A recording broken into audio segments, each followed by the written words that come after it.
शूर्य हैं, वो कहेंगे कि क्या देखना है तो दुनिया के हसीन चेहरे को देखो ना, उधर भटकाएगा। ऊंच निवास नीच करतूती, देख न सकहीं पराई विभूति। यह आत्माराम को ऊपर उठने की जैसे ही कोशिश की जाती है तो यह हमेशा नीचे की ओर गिराने की, ये 14 के 14 देवता इन इंद्रियों के माध्यम से नीचे गिराते हैं। भोग प्रधान है देवता, सुर कह रहा थी, भोगों में लगाते हैं। इसीलिए राम जी का जो वनवास हो रहा था उस समय पर माता सरस्वती के चित्त को विकृत किया गया, तो देवताओं ने विकृत करवाया था मंथरा के चित्त को। उस समय पर यह बात कही गई कि देखो ये देवता लोगों के षड्यंत्र था, राम जी का होना था अभिषेक, अयोध्या में रहते और उनको जंगल की ओर भेज दिए। तो ऊंचे निवास हैं लेकिन ये दूसरे की विभूति देख नहीं पा रहे हैं, इनको जो है वन की ओर प्रेषित कर रहे हैं, ये सुख नहीं देखना चाहते। तो ये देवता लोग हमेशा हमें पतन के रास्ते पर, भागवत में तो ये भी लिखा है यदि कोई ब्राह्मण बालक, क्योंकि वर्णों में ब्राह्मण को श्रेष्ठ माना गया है सत्व गुण की प्रधानता के कारण और समस्त वेदों को धारण करने वाला होने के कारण ब्राह्मण की पूजनीयता बरकरार रखी गई है। अगर इनमें नहीं है तो केवल जाति के कारण भले कोई पूछ ले अलग बात है, लेकिन पूज्यता आती है, तप है, संतोष है और वेदों के धारण करने के कारण, क्योंकि वेदों को भगवान के वाङ्मय विग्रह कहा जाता है। और इसीलिए पूज्य वेद दर्शनाचार्य गुरु गंगेश्वरानंद जी महाराज जी का हमेशा यह आग्रह रहता था वेदों का प्रचार प्रसार हो, भले हम नहीं समझते अलग बात है, लेकिन कोई ना कोई समय भगवान की कृपा से इनको समझने वाला तो आएगा ही आएगा। तो वेदों को धारण करने वाले, वर्णन आता है भागवत में कि यदि कोई ब्राह्मण बालक जो कि ऊंचे वर्ण में जन्म लेने के कारण सत्वगुण की बड़ी अधिकता है, तो स्वाभाविक है चित्त में वैराग्य उत्पन्न होगा, भगवान के भजन करने की भावना होगी, तो वो वैरक्ति के कारण भागना चाहेगा। उस समय पर देवता लोग घर परिवार के सदस्यों की बुद्धि में जाकर के कब्जा जमा लेते हैं और फिर उनको समझाना शुरू करते हैं, ताकि उनके समझाने पर वो बालक का चित्त वहाँ की ओर न जाकर के वापस घर की ओर ही निकल आए। देवता लोग घर परिवार के सगे संबंधी के, अपने पराई के, ये पराई का भेद छोड़ करके अपने के, माता के, बहन के, भाइयों के, घर के परिवार के सदस्यों के अंदर में कहीं आंसू टपका देंगे तो जाने वाला भी भगवान के भजन करने की इच्छुक भी होगा, वो भी गीला हो जाएगा, वापस लौट आएगा। ये देवताओं की प्रेरणा, माने देवताओं के कुछ आत्म। भगवती राजराजेश्वरी की उपासना की बात बता रहे हैं। दक्षम आज्ञाप्य ब्रह्मन, वह तपस्या करे खूब। विष्णु जी ने उनको समझाया कि देखो तुम भूल चुके हो, हम दोनों के सामने भगवान शंकर ने ही बहुत कुछ ज्ञान दिया था, मंत्र दीक्षा भी दी थी, और उस समय पर उन्होंने स्वयं संकेत किया था। क्या संकेत किया? माम उत्पाद्य ततस्त्वां त्वंचा स्वशक्त्या सुविहार कृत यदा ही शग्नो जाता स्वेच्छया निर्गुणा शैव। उन्होंने ही मुझे उत्पन्न किया है और तुमको भी उत्पन्न किया है, और उन्होंने उपदेश दिया था, सृष्टि कार्य तो तुमको करने के लिए कहा था, मुझे पालन के लिए कहा था, मैं उनके कार्य को करता हूँ, तो मुझे लगता है कि मैं पालन कर रहा हूँ। तुम जब सृष्टि रचना करते तो तुमको लगता है कि मैं सृष्टि कर रहा हूँ, वस्तुतः वही सब कुछ कर रहे हैं, लीलाधारी वही कर रहे हैं। उस समय पर कहा था कि भवत्वम असि भवत्वमसि सर्वेशो वतारी गुणरूप दृक्, मैं स्वयं प्रकट होऊंगा और साथ ही साथ मेरी शक्ति भी प्रकट होगी। ये उन्होंने संकेत किया था शंकर ने। इसीलिए उसी संकेत के अनुसार मैं तुम्हें कहना चाहता हूँ कि या तो उनकी शक्ति शक्तिमान को अनुकूल कर सकती है, अन्यथा दुनिया में ऐसी की कोई दूसरी चीज़ नहीं है या कोई नारी नहीं है जो उनके शक्तिमान को अपने पति को खींच सके। अतः उनसे अपने पुत्र से कहो और तुमसे भी परमात्मा की भगवती की आराधना। पूर्ण रूपा सती नाम तत्पत्नी भविष्यति। रुद्र की पत्नी सती, सती का मतलब है संत, जैसे हिंदी में बोलते हैं पुरुष को, वैसे ही स्त्री को सती बोलते हैं, अच्छी स्त्री को। तो सर्वश्रेष्ठा जो स्त्री होती है उसको सती बोलते हैं। सती यह कहकर के भगवान विष्णु वहाँ से अंतर्हित हो गए और ब्रह्मा जी उनके बताए अनुसार प्रार्थना करने लग गए, भगवती की आराधना करें। विद्या विद्यात्मिकां शुद्धां पर ब्रह्म स्वरूपिणी उनकी स्तुति सुन करके भगवती राजराजेश्वरी परम्बर जगत जननी सामने प्रकट हो गई। बोलिए जगत जननी दुर्गा मैया की जय। स्निग्धांजनद्युतिरुद्युतिश्चारुरूपा दिव्य चतुर्भुजा सिंहस्था वरहस्ता च मुक्ता मणिकचोत्कटा शरदिन्द्वानना शुभ्र चंद्रमहाला त्रिलोचना सर्वावयवरम्या च कमलाघ्रिनखद्युतिः। माँ के सुंदर रूप का वर्णन 2 श्लोकों में किया। स्निग्धांजन द्युति चिकने और अंजन मतलब काजल की भांति जिनके केश सुशोभित हो रहे हैं, और उस अंजन के मध्य में मानो कोई बिजली चमक रही हो काले बादलों के बीच में, ऐसी उनकी कांति है। 4 भुजाएं हैं भगवती राजराजेश्वरी के सामने। सिंह पर विराजमान है, वरमुद्रा हाथ में है, मुक्ता मणि कचोत्कटा मोतियों की मणि हुई चूड़ामणि धारण की हुई है, सिर पर सुंदर मुकुट विराजमान है, और मुख ऐसे दिख रहे जैसे शरद पूर्णिमा की चंद्रमा उदित होकर के जैसे सबको आह्लादकता प्रदान करता है, वैसे ही माँ के मुख कमल को देखे तो एक आह्लाद उत्पन्न होता है। शरद इंदु सुंदर चंद्रमा उनके माथे पर विराजमान है, क्योंकि शिव की शक्ति है तो शंकर जी जैसे दूज का चंद्रमा धारण करते भगवती जी भी चंद्रमा है। 3 नयन है, सर्व अवयव रम्या स्वयं भगवती हैं, तो फिर उनके किसी भी अंग में किसी चीज की कोई कमी नहीं है। मनुष्य सर्वांग सुंदर नहीं होता, कोई ना कोई अंग से विकल होता ही होता है। नाक कभी सुंदर नहीं है तो आंख सुंदर नहीं, तो कान सुंदर नहीं, तो हाथ सुंदर नहीं, और पूरा शरीर अगर सुंदर दिख रहा है तो कहीं बुद्धि सुंदर नहीं होगी, कुछ ना कुछ। लेकिन भगवती राजराजेश्वरी को कहा जाता है त्रिपुर सुंदरी।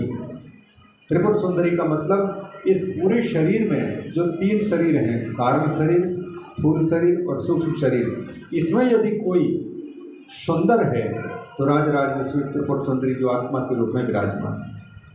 या त्रिभुवन मोहन भगवान श्री शंकर सुंदर है, त्रिपुर में वही सुंदर है। तो सुंदर रूप धारण की हुई कमलांग्री नखत द्युति ही उन भगवती को देख करके ब्रह्मा जी ने उन्हें प्रणाम किया, और प्रणाम करके बड़ी उनकी सुंदर स्तुति की, क्योंकि ब्रह्मा जी को विष्णु ने जैसा बताया है उसी के अनुसार उन्होंने आराधना की है, और आराधना की है तो उस आराधना के अनुसार ब्रह्मा जी भी वही मांगेंगे कि आप माता सारे संसार को मोह में डालने वाली साक्षात विद्या स्वरूपा हैं। ज्ञानिनाम अभिचेतांसी देवी भगवती ही सा बलादाकृष्ण मोहाय महामाया प्रयच्छति। आप ही शिव को भस्म कर सकती हैं, अतः स्तुति करते हैं नमो नमस्ते जगता प्रवृत्ति निवृत्ति रूपे। बड़ी सुंदर स्तुति की है। और इसके बाद फिर भगवती ने उनसे पूछा कि किस लिए मेरी आराधना की है, मुझे किस लिए पुकारे हो। ब्रह्मा जी ने निवेदन किया, माँ यह पतिस्तव देवेशी ललाटान में भवत्पुरा। आपके जो पतिदेव है शाश्वत पति, वो किसी समय पर मेरे ललाट से प्रकट हुए। वो इस समय पर जिनका नाम रुद्र है, मूल रूप में शिव कहलाते हैं, वो इस समय पर कैलाश में निवास कर रहे हैं। बस तपस्या में वो रत हैं, अपत्नीक हैं, निर्विकार हैं, जरा भी उनमें कोई विकार होता नहीं, चित्त कभी बिगड़ता नहीं है, और उनके समान कोई दूसरा नहीं हो, वो अद्वितीय हैं। हम आपसे केवल इतना ही प्रार्थना करना चाहते हैं कि तम मोह यथा चान्याम द्वितीयाम सदी वीक्षते त्वदृते तस्य नो कच्चित काचित भविष्यति मनोहरा। आपके समान और कोई सुंदरी है नहीं, आप ही सर्वसुंदरी हैं। आप कृपा करके उनके चित्त को मोह में डाल दीजिए, और आपके अतिरिक्त कोई मोह नहीं जान सकती। इसलिए तस्मात् त्वमेव रूपेण भवस्य हरमोहिनी सुता भूत्वा तदक्षस्य रुद्र पत्नी शिवे भव। मेरे पुत्र दक्ष की पुत्री के रूप में माँ आप प्रकट हो जाएं, और शंकर के चित्त को आप खींच लें, और उनकी आप पत्नी बन जाएं। इससे तुम्हारा क्या लाभ होगा? ब्रह्मा जी कहते हैं क्योंकि हम चाहते हैं माँ आपका और भगवान शिव का विवाह बड़े धूमधाम से देखने को मिले, खाने पीने को भी मिले। छिपा करके ब्रह्मा जी कहना चाहते हैं कि इसके साथ साथ में आगे आने वाले समय में हम डरे हुए हैं, देवताओं को राक्षसों से असुरों से डर है, और भगवान शंकर जब विवाह कर लेंगे, उनकी पत्नी आप रहेंगी, तो माँ जब भी हमारे जीवन पर कोई संकट आए, विपत्ति आए, तो जगत के माता पिता से हम प्रार्थना करेंगे। संहार के देवता वो रुद्र हैं, रुद्र ही संहार कर सकते हैं। मैं तो सृष्टि कर सकता हूँ, विष्णु पालन कर सकते हैं, लेकिन संहार करना है तो संहारकारी कालों के काल महाकाल की आवश्यकता पड़ेगी।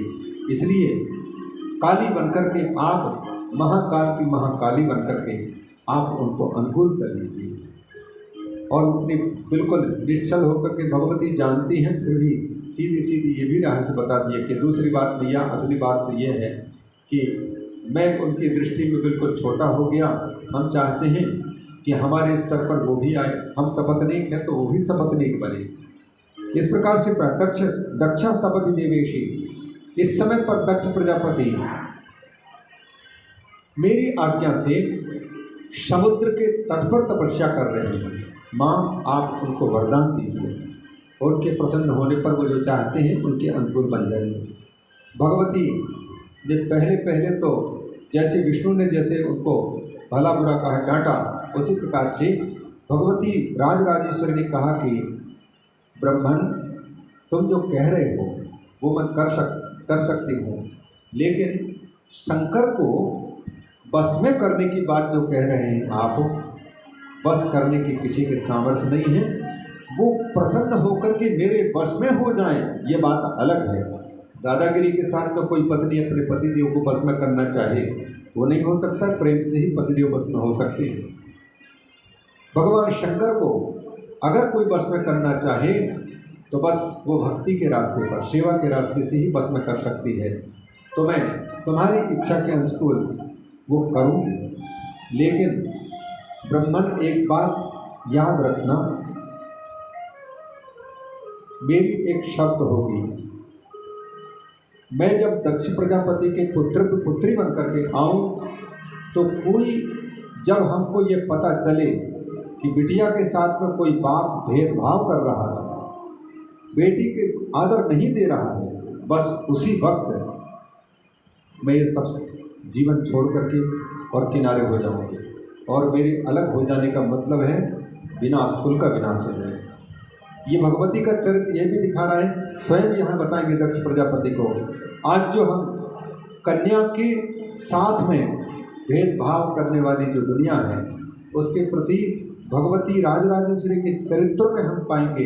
ये भगवती पहले से कहती है कि यदि कन्या के साथ में माता पिता आदर नहीं देंगे उसको, तो मैं वहाँ से चली जाऊँगी।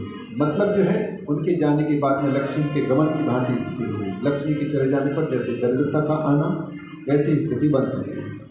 कन्या के रूप में प्रकट होकर के सारे जगत की कन्याओं को एक आदर्श चरित्र सिखाना चाहते हैं। और इसी प्रकार से जब विवाह की बात चलेगी, तो वहाँ भी बात सुंदर आएगी, जिसमें भगवती कहती हैं, शंकर भगवान से कहते हैं कि नाथ, मैं आपकी पत्नी बनना चाहती हूँ और आप भी चाहते हैं, लेकिन मेरे पिताजी से पूछ करके, मेरे माता पिता से आप हमें मान लीजिए। मतलब क्या हुआ, मनमाने ढंग से कन्या का जीवन भी स्वच्छंद जीवन नहीं लागू करना चाहते। माता पिता की संज्ञान में हो तब वैवाहिक जीवन हो, ये संकेत करना चाहती हैं। तो भगवान ब्रह्मा जी के सामने भगवती कहती हैं कि मैं पुत्री बनकर के प्रकट होंगी। तब फिर ब्रह्मा जी को यह कह करके समुद्र के किनारे तपस्या करने वाले जो दक्ष प्रजापति हैं, उनके पास में जाती है भगवती। क्षीरोदोत्तर तीरस्थां तां कृत्वा हृदय स्थितां तपस्तप्तुं समारेभे द्रष्टुं प्रत्यक्षतो वेगां।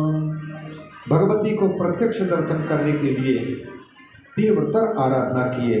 3,500 दिव्य वर्षों तक तपस्या किए। 3,000 दिव्य वर्ष का मतलब है देवताओं की आयु बड़ी होती है, पहले बता चुके हैं। एक दिव्य वर्ष का मतलब है हमारे 360 साल हो जाएं, तब ये एक देवताओं का एक दिव्य वर्ष कहलाता है। ये देवताओं का वर्ष कहलाता है। तो फिर 3000 दिव्य वर्ष मनुष्यों के अनुसार कितना हो सकता है? आप सोचिए कितने दिनों तक। माँ को यदि पुत्री के रूप में पाना है तो माँ के स्तर की ही हमारे चित्त शुद्ध होना चाहिए, तन शुद्ध होना चाहिए, मन शुद्ध होना चाहिए।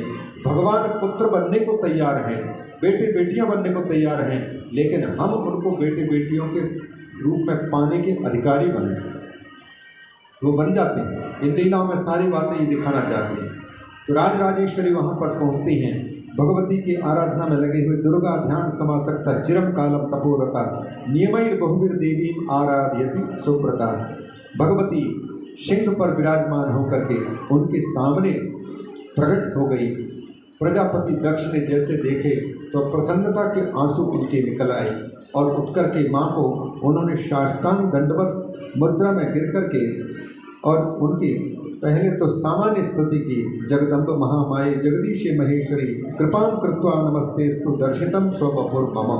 माँ, आपने मेरी तपस्या से प्रसन्न होकर के मुझे दर्शन नहीं दिए, ये आपकी करुणा है। अन्यथा दुनिया के लोग कितने तपस्या करते हैं, तो सब लोग दर्शन के अधिकारी हो सकते हैं, यह आप कृपा करके ही किसी को दर्शन दे पाते हैं। आपने अनुग्रह मुझ पर किया माँ, अब जैसे आपने अनुग्रह किया है उसी प्रकार से हमेशा हमेशा के लिए मुझ पर एक कृपा बनी रहे। प्रजापति दक्ष से माँ ने पूछा, तुष्टा हम दक्ष भवता, मैं तुम्हारी तपस्या से प्रसन्न हूँ, क्या चाहते हो मांगो। तो उस समय पर भगवती ने सबसे प्रजापति दक्ष ने वरदान मांगने के पहले तो उनके जैसे यहाँ पर स्तुति की है उसी के अनुवाद रूप पंक्तियाँ कुछ लोग हम कुछ दोहरा करके हम लोग दक्ष प्रजापति के स्तुति को श्रवण कर लेते हैं। माँ वेदों ने जो तेरी महिमा कही है, सही है सही है सही है सही। माँ वेदों ने जो तेरी महिमा कही है, सही है सही है सही है सही। तू करुणामयी और ममतामयी है, सही है सही है सही है सही।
प्यार